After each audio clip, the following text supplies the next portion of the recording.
Assalamualaikum warahmatullahi wabarakatuh. Alhamdulillahirabbil alamin. Shalatu wassalamu ala asrofil anbiya'i wal mursalin wa ala alihi wa sahbihi wa sallim ajma'in.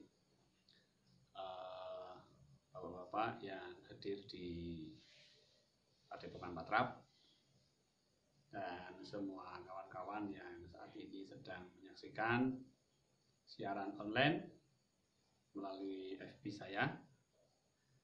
Alhamdulillah pada malam hari ini kita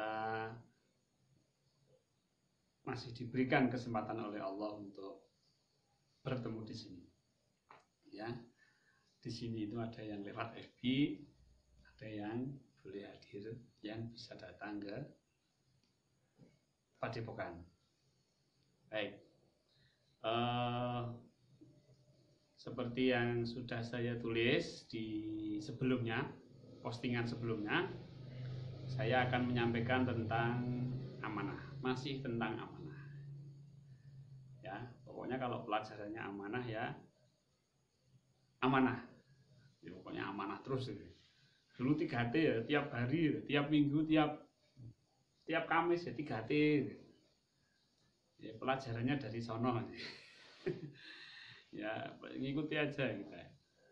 Ya, kalau ditanya kitabnya, nggak ada kitabnya, kitabnya Al-Quran.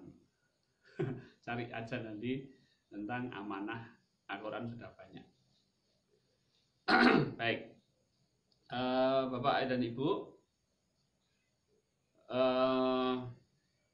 di dalam menjalankan amanah ini memang perlu pemahaman yang mendalam. Memang kadang-kadang kita, bukan kadang-kadang, bahkan sering mendengar kata-kata amanah atau ucapan fi amanillah,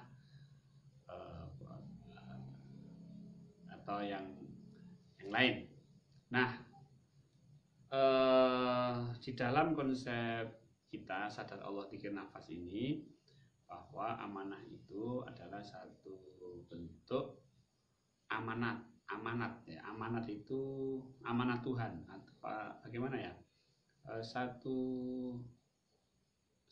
tanggung jawab yang harus kita pikul, yang diberikan oleh Allah Subhanahu wa Ta'ala. Ini artinya kita nggak main-main kan? Karena apa? Karena Allah yang memberikan amanat. Nah, memberikan amanat, bukan rakyat.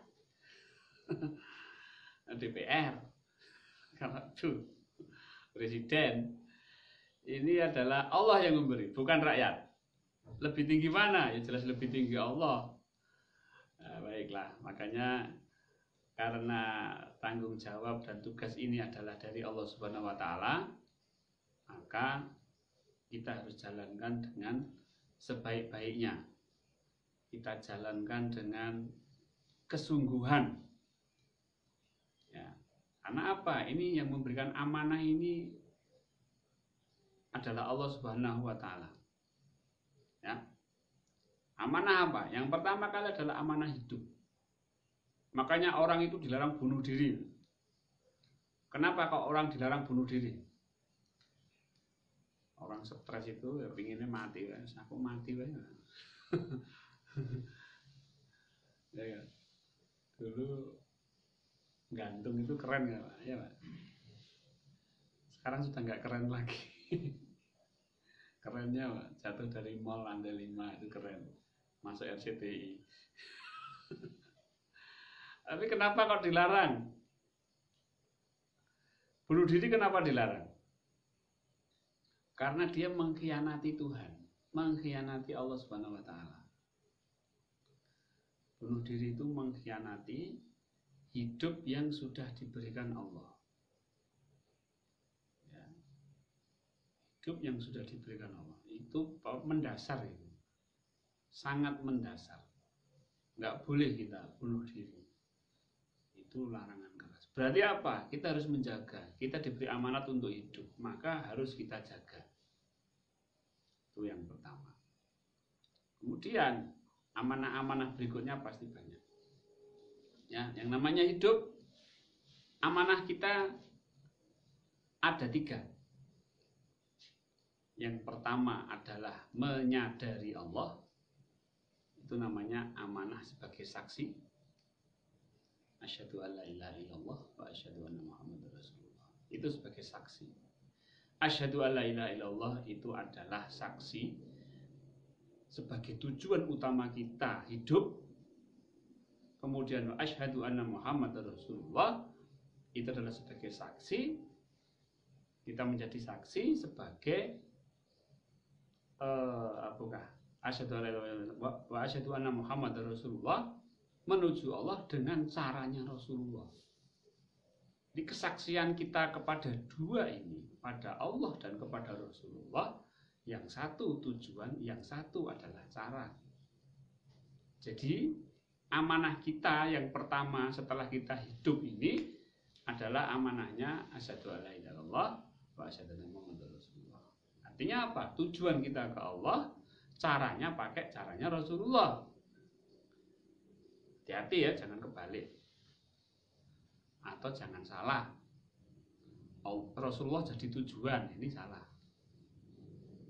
Rasulullah bukan tujuan. Rasulullah itu memberikan satu cara. Maka utusan Allah. Utusan Allah itu berarti memberikan cara bagaimana menuju kepada Allah. Ya, ada nggak orang yang salah dalam mencapai tujuan? Ya ada. Rasulullah itu menjadi tujuan.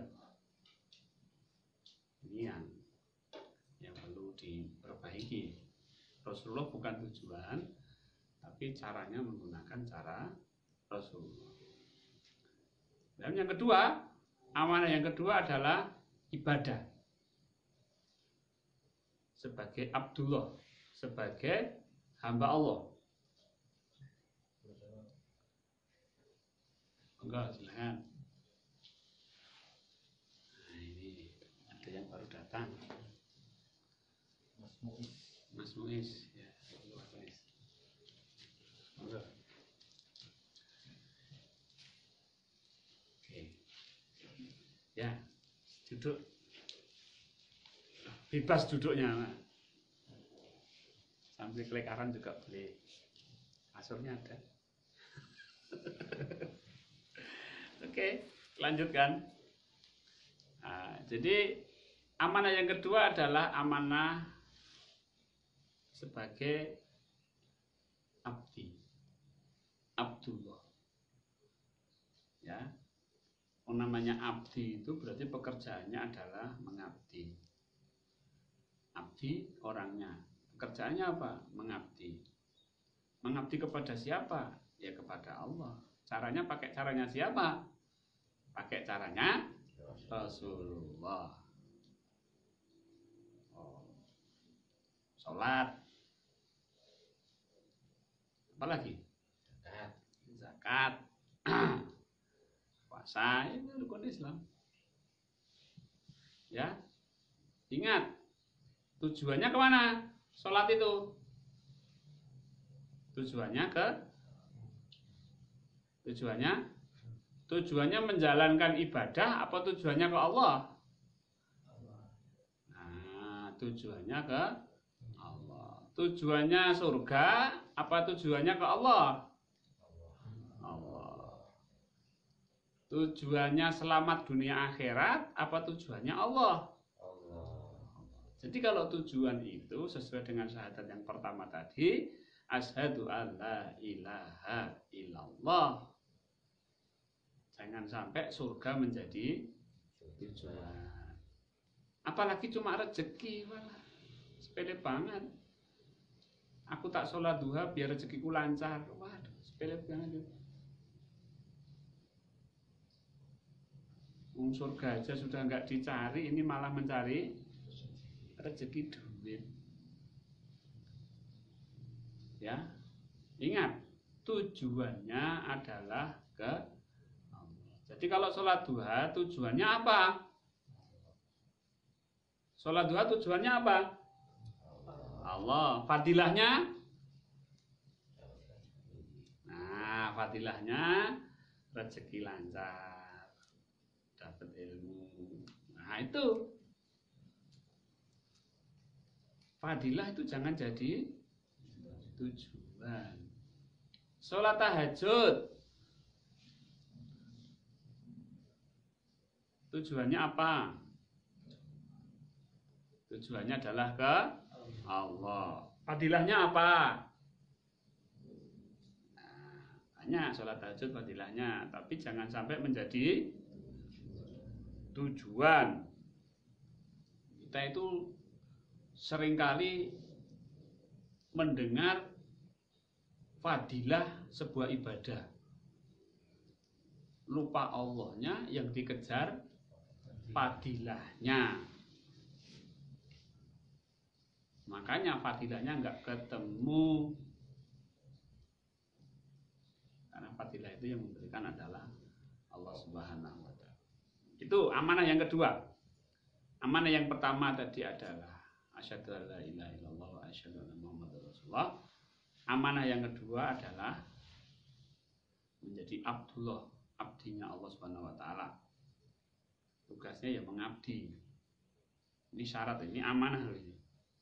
Mendengar azan itu amanahnya apa? Sholat, sudah pasti. Masuk bulan Ramadan itu amanahnya apa? Puasa.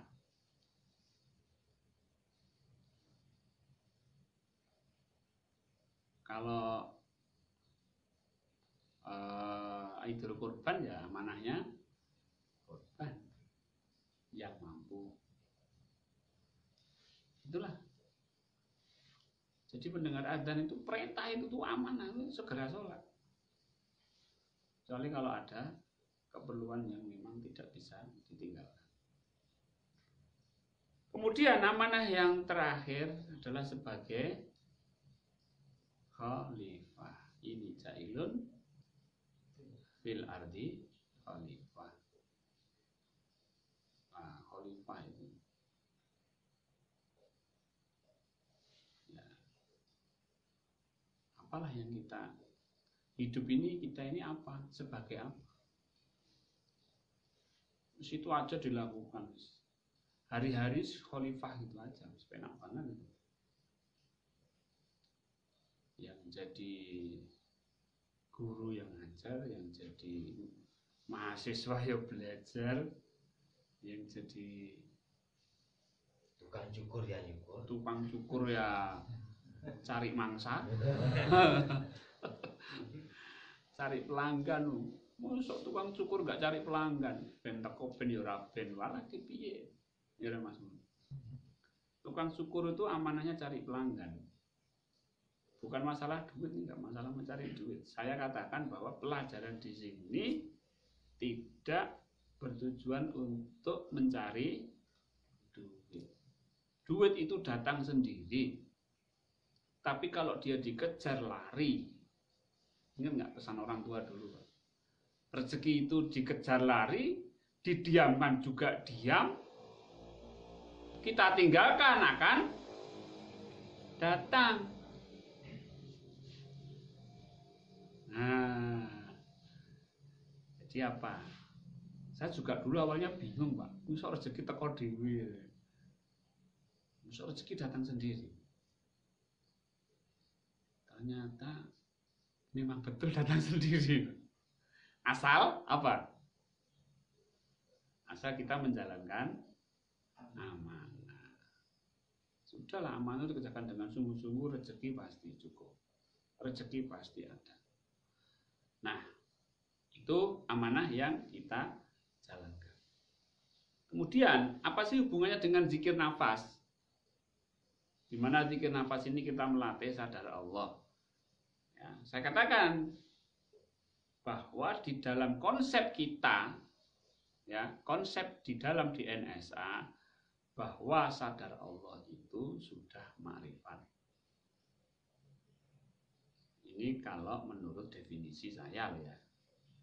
Kalau nanti Bapak Ibu definisi yang digunakan oleh yang lain terserah, tapi itu biasanya kalau ma'rifat itu sudah tingkat paling tinggi. Kalau saya tuh asal sadar Allah ma'rifat, Pak. asal sadar Allah itu sudah makrifat. Loh kok gampang? Ya biar tak bikin gampang. Tidak saya bikin susah. Sebab kalau dibikin susah, mana ada orang mau belajar makrifat? Ada? Nyukuri gampang apa ya? Gampang. Pokoknya nyekel gunting potong ngono wae. Dan namanya nyukur kan gitu, Pak. Lah tinggal nanti caranya gini. Nah itu punya sadar Allah itu sudah makrifat. Bikin web itu gampang apa susah? Gampang. Nganggo WordPress wis dadi. Nganggo blogspot wis dadi. Nah, cuma yang nanti ada ini. Nah, itu baru. Pokoknya makrifat itu gampang. Ya, mudah. Kalau belajar di sini, belajar mengikuti di sini, makrifat itu mudah. Enggak susah. Itu kan makrifat itu kan harus dari syariat, kemudian tarekat, hakikat, baru makrifat. Alah. Sepean dhewe teori. Kita syariat sudah menjalankan tadi sholat sebagai ibadah dengan cara-cara ibadah sudah semua sudah. Kalau di sini nggak sholat tak suruh pulang. Harus sholat sebisanya. Terus pokoknya syariat harus sudah selesai dulu ya. Ya puasa. Terus pokoknya puasa. Tapi harus meningkat, lebih baik. Sholat juga gitu, penting sholat, nanti lebih baik. Terus tarekat itu menjalankan syariat.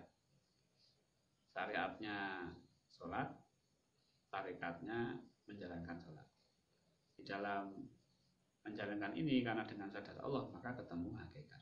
Hakikatnya sholat, hakikatnya puasa. Setelah ini maka ketemu makrifat itu gampang. Asal kita sadar Allah itu makrifat. Baik ya. Nah, di dalam kita menjalankan amanah, basicnya adalah makrifat. Sebab amanah itu datangnya dari mana? Amanah itu datangnya dari Allah. Berarti kita harus mengenal dulu kan siapa yang memberi amanah. Siapa yang nyuruh salat? Siapa yang nyuruh salat? Hah? Oh ya Allah tahu Pak. Itu kan Allah. Nah, biar jelas. Kelihatan nggak itu ya?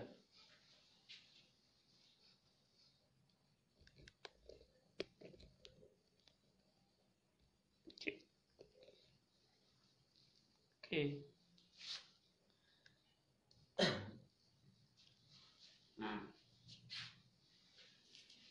ini makrifat tujuan. Oke, makrifat tujuannya adalah untuk menjalankan amanah.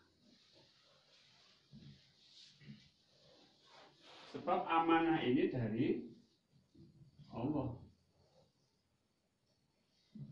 Maka kita harus mengenal Allah. Nah, maka setiap menjalankan amanah kita harus sadar Allah. Makanya kita tidak boleh lepas dari yang namanya Allah ini, makrifat ini. Meskipun kelihatan sepele. Misalnya apa? Cuci piring. Mungkin tanpa makrifat pun boleh, bisa. Tapi sekarang kita menyadari bahwa cuci piring itu adalah perintah dari Allah.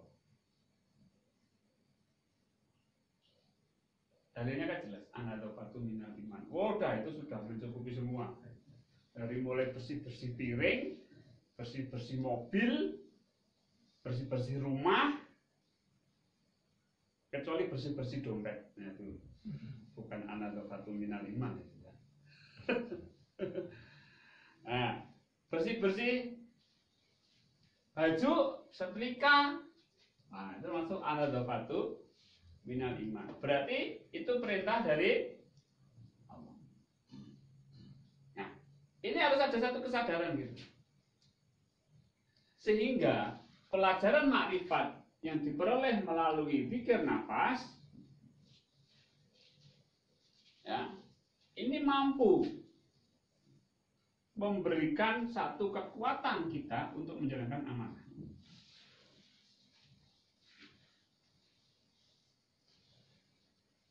Kita DN, kita zikir nafas. Untuk apa sebenarnya?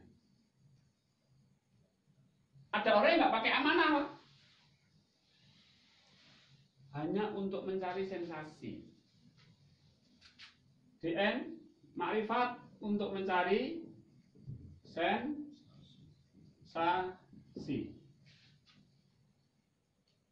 Tidak untuk menjalankan amanah. Sebab makrifat ini ada powernya, ada dayanya. Kalau dia tidak digunakan untuk menjalankan amanah, maka akan muncul sensasi yang kuat.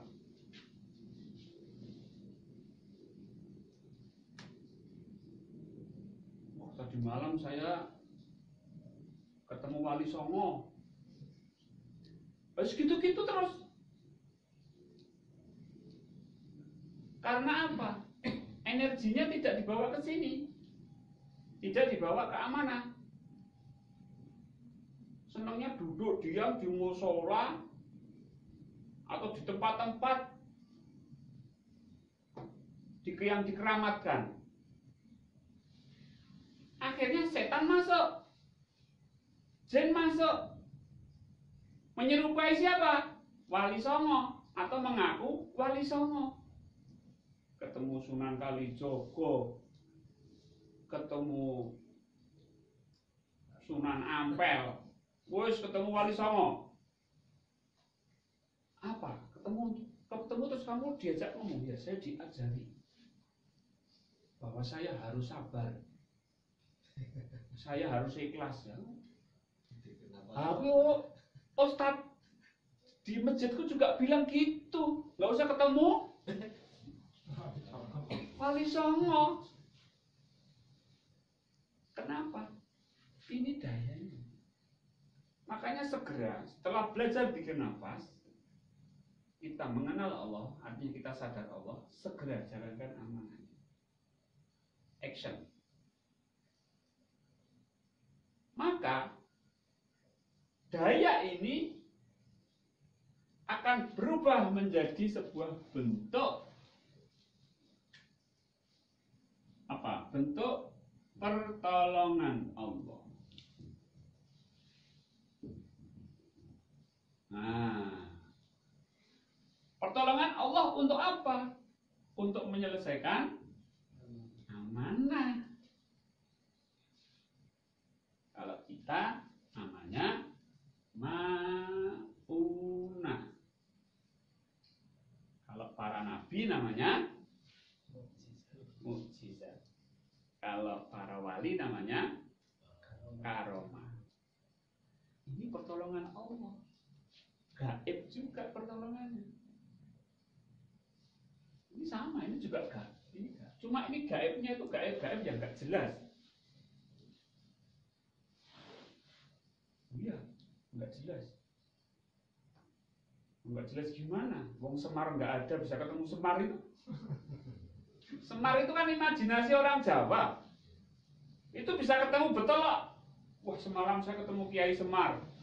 Apa? Di Wejang apa? Trimo ing Pandung.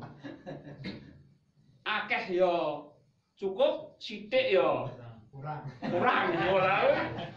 Semar mendem.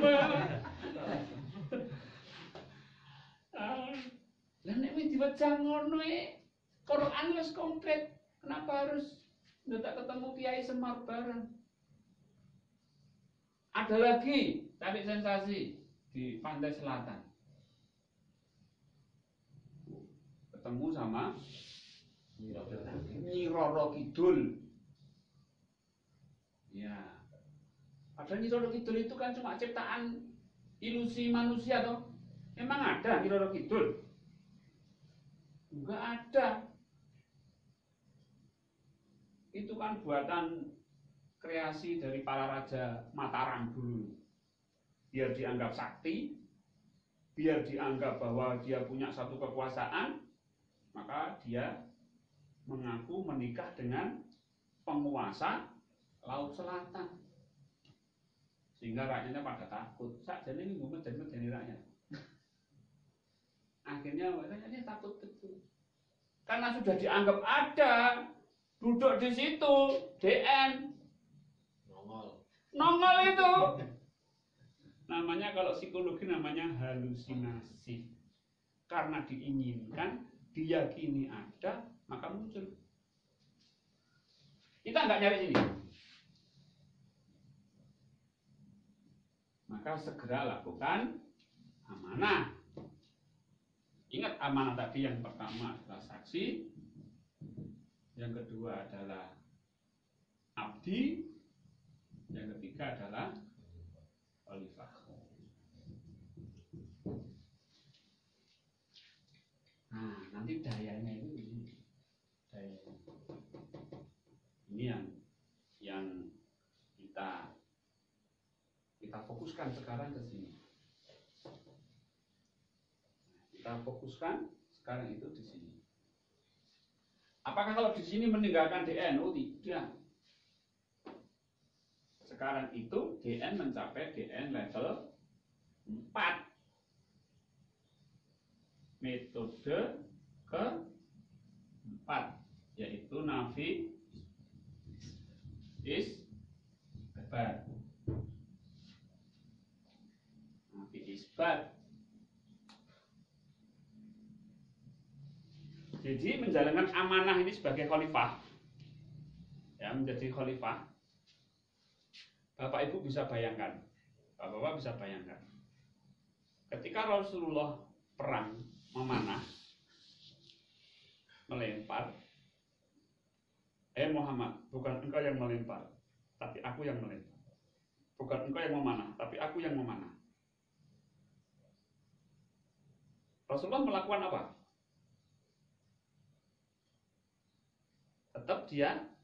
Beliau tetap memegang busur panah. Tetap dia menjalankan amanah, perintah Allah. Perang. Tetap beliau memegang busur panah ini. Tapi apa yang terjadi di dalam diri beliau?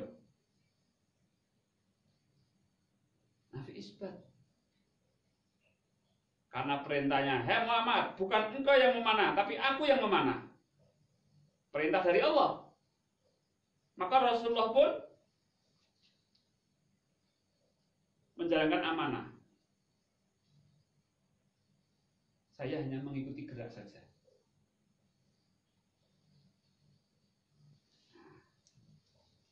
Ingat ya, kalimat ini jangan dipermainkan. Kalimat ini sudah nafi isbat. Ini sudah bicara tentang nafi isbat. Nafi isbat itu sudah menafikan, termasuk hawa nafsunya sudah dinafikan, sudah dihilangkan. Kalau ada, lah bagaimana kalau saya berjudi? Berarti yang berjudi adalah Allah.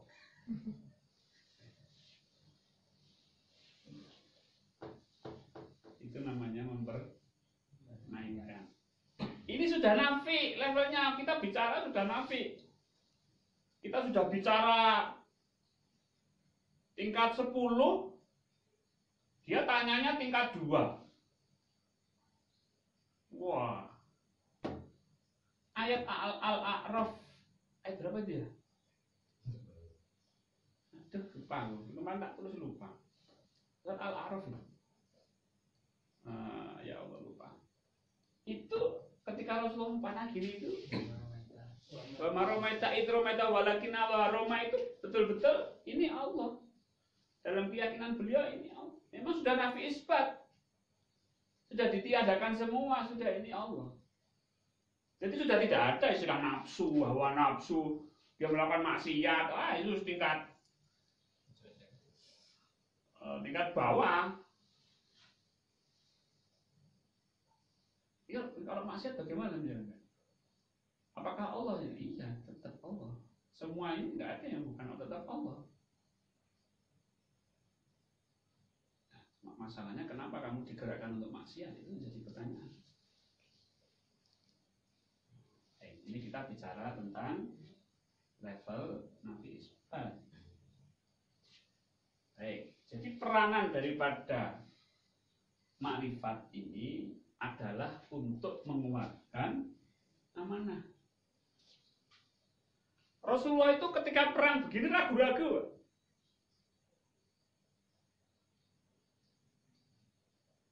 Kok saya membunuh orang gitu? Ragu-ragu. Hei Muhammad, bukan engkau yang mana, tapi aku yang mana? Jadi berani nggak? Berani. Coba kalau pakai ibunya Rasulullah, wah gak tega, mana itu Pak? Tapi karena Allah, wes ini Allah, berani. Ini pelajaran di dalam makrifat, di dalam GN yang metode keempat, silakan nanti dipelajari ya. Saya akan menyampaikan yang terakhir. Kalau Bapak Ibu belum paham, di YouTube saya sudah banyak membahas tentang ini. Nah, ini untuk menguatkan amanah. Ya, amanah yang berat-berat itu loh Pak. Ini nggak punya masalah berat ya. Masanya enteng-enteng semua ya. Satu saat Allah itu menghadapkan pada satu keadaan di mana mau nggak mau kita harus pakai lemburan, betul. Telepon Pak Koyo kon rene. Iya iya benar. Itu kan wah. Bismillah. Nanti ada situasi-situasi di mana berat. Situasi-situasi di mana kita tidak bisa keluar dari situasi itu dan harus menyelesaikan itu. Pernah ngalami? Tugas. Mau nggak mau harus selesai hari itu juga. Nek nuruti ngantuk, nuruti awak. Ada awak yang salah. Ini harus tugas harus selesai besok, ya. Gunakan ini. DM. Sadar. Lakoni, jalankan. Action tapi pakai kesadaran ini. Nanti akan dituntut. Selesai. Dan menuntunnya Allah itu apa namanya? Menuntunnya Allah bentuknya pertolongan. Pertolongan. Pertolongan itu gimana? Ditulung itu berarti harusnya nggak selesai jadi selesai. Nah, itu. Masalah apa sih yang tidak selesai dengan pertolongan Allah? Ayolah. Apa yang nggak selesai dengan pertolongan Allah? Nek wis ditulung karo Gusti Allah itu sareng apa sih?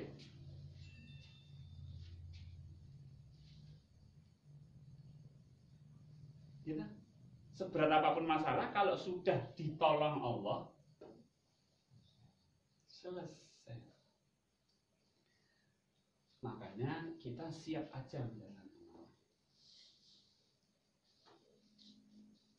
Tapi siapnya itu harus punya bekal. Basicnya adalah pikir nafas.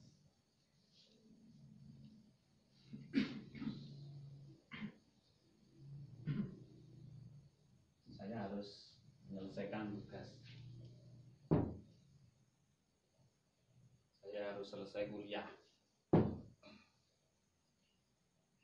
Panteng aja. Bahasa Indonesianya apa? Dipanteng itu, Pak. Itu rampung.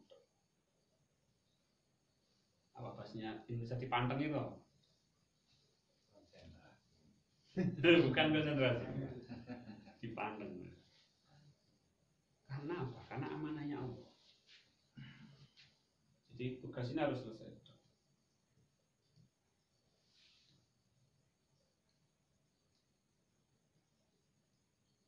Kesiapan itu akan menurunkan pertolongan Allah.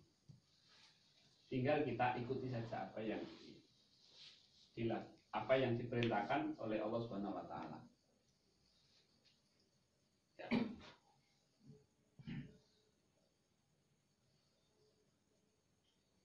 Makanya tadi yang pertama kali adalah kita hidup itu pasti diberi amanah, karena ini jailun fil ardi khalifah. Tidak kuciptakan manusia itu untuk menjadi khalifah. Berarti kalau sudah tidak diciptakan lagi, ada khalifahnya enggak? Ya, tidak ada. Tapi kalau masih hidup berarti ada.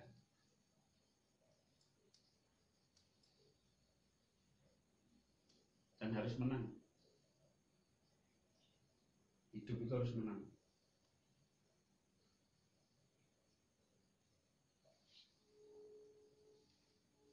Piala Dunia Brazil kudu menang. Ya. Coba lihat pemain-pemainnya itu.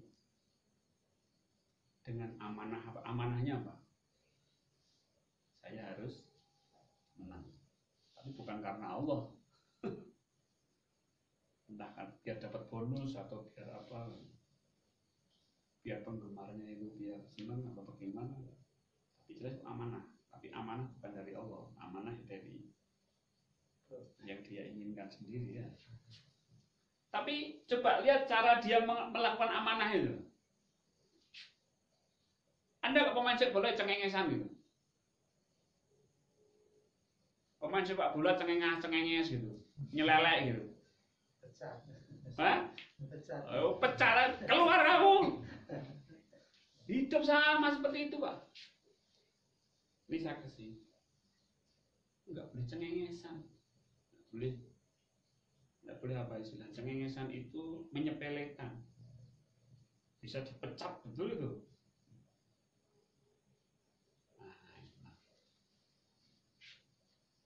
Baik. Jadi apa? Peranan daripada makrifat ini akan sangat berperanan sekali ketika kita menjalankan amanah ini. Orang itu hidup itu harus punya tujuan, Pak. Tapi tujuan itu harus betul tujuannya, jangan salah. Orang kerja tujuannya cari duit. Semangat nggak dia? Semangat. Tapi tujuannya salah. Salahnya di mana? Ini tujuannya ini yang salah.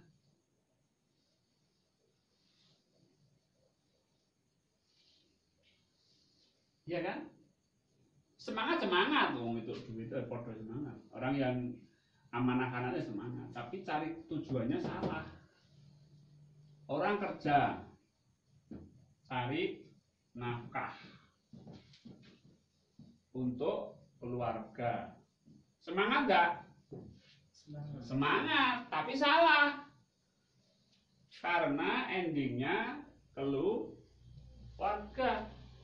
Tujuannya keluarga. Salah. Ini tujuannya adalah menjalankan perintah Allah. Kalau itu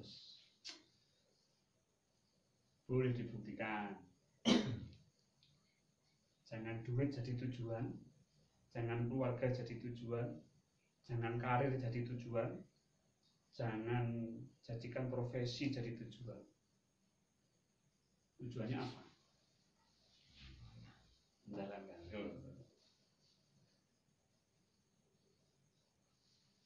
Ini yang menyenangkan itu ada gaib-gaibnya itu loh, Pak. Karena tujuannya gaib kan? Tujuannya gaib, maka munculnya gaib. Maka betul orang kerja cari duit itu akhirnya stres. Ya otomatis kalau dia stres pasti dia ingin refreshing, itu enggak? Uangnya kemana lagi coba? Dibuang nggak itu? Buang. Coba kalau amanah. Amanah itu munculnya langsung bahagia, Pak.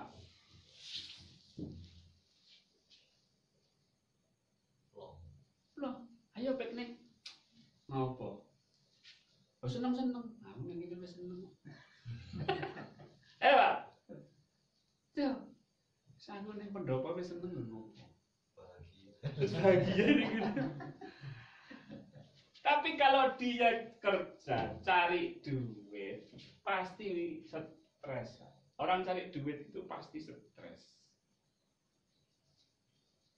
Ya, kalau dia cari duit pasti stres. Ini refreshing, buang duit. Cari duit lagi, stres lagi, refreshing lagi, buang lagi, cari duit lagi, stres lagi, refreshing lagi, buang lagi. Itu terus, Pak. Nanti dikain kamu. Ngantek mati, nganti wis sampai mati. Wah. Tapi nanti, Pak ya, kalau sudah amanah ini, Pak, mau refreshing, lihat tempat-tempat yang indah itu biasa aja, Pak. Suaranya gegeti. Liyane dosen. Makanya kalau terus ikut ini, Pak, diajak piknik itu malas, Pak. Karena apa yang jadi pertanyaan? Kalau aku refreshing ini amanahnya apa? Amanahnya apa? Kan nggak ada, Pak. Betul nggak? Ini kalau untuk saya sendiri loh ya.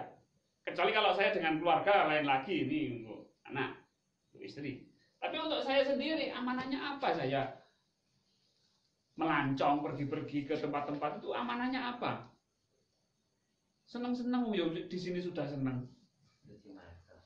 Cuci mata, ya matanya wis resik, mata udah bersih. Ya. Untuk mencari kebahagiaan, ini juga sudah bahagia.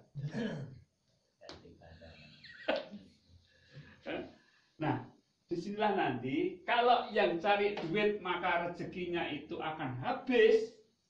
Tapi kalau bahagia ini, Pak, rezekinya barokah. Untuk anak yatim, untuk bangun masjid, untuk silaturahmi, untuk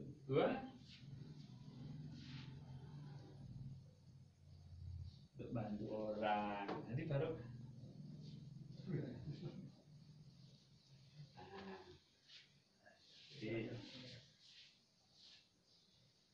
Dari sini aja kita sudah dapat manfaatnya ya, Pak. Wadah, Pak, ini yang parah itu sampai refreshing itu ikut klub hobi, Pak. Hobi. Sekarang kalau duit, cari duit, kemudian duit dapat banyak. Hobi ini kan terus aneh-aneh, Pak. Beli motor 200 juta, 300 juta. Habis itu mau naiki bingung. Jalannya rame. Nyewa Pak polisi untuk nyarikan jalan. Rombongan rame-rame. Habis biaya besar. Hobinya kan nggak jelas itu. Manfaatnya apa? Nggak ada amanahnya apa? Nggak ada amanahnya. Kecuali bawa motor harga 300.000 untuk ngantar istrinya ke pasar. Nah itu baru. Oh, puter-puter malah mengganggu jalan. Baik. Jadi di sini nanti otomatis rezekinya akan barokah kalau didasarkan dengan amanah. Amanah dengan DN. Kita latihannya dengan DN. DN terus DN level 1, 2, 3, 4. Kalau berumpama 4 pelajari 1, 2, 3, 1, 2, 3, 1, 2, 3. Nanti setelah paham 3 masuk ke 4 pelajari lagi di YouTube saya. Oke. Baik, Bapak Ibu. Sekarang mari kita belajar DN ya. Teori udah selesai. Ini motivasi aja. Jadi kita belajar dikir napas itu tidak sekedar apa? Tidak sekedar dikir-dikir tok, bar dikir terus cerita bisa mabur. Bisa terbang masuk ke alam fana. Enggak hanya seperti itu. Kita ini harus masuk ke wilayah amanah. Ya enggak? Kalau kita hanya duduk DN, tidak menjalankan amanah, itu yang paling sumpek siapa, Pak? Yang paling sumpek siapa? Istri, Pak. Muring-muring. Isa-isane oke. Rampung-rampung dikire. Itu. Hah? Iya lah, Pak.